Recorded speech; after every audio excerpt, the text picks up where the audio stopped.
নমস্কার দর্শক বন্ধুরা, লক্ষ্মীর পঞ্চমের আপনাদের সবাইকে স্বাগত জানাই। আজকে আবার চলে এসেছি টিপসহ মাছের মাথা দিয়ে ডাল।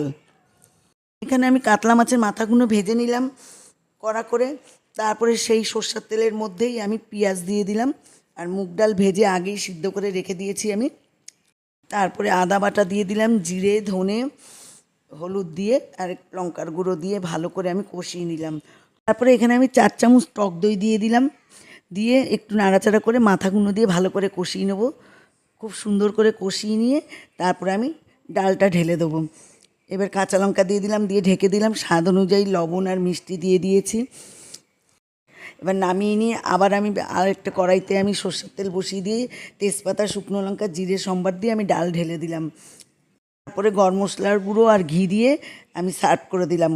ভিডিওটি যদি ভালো লাগে লাইক, কমেন্ট, শেয়ার, সাবস্ক্রাইব করে পাশে থাকবেন। ভালো থাকবেন। নমস্কার।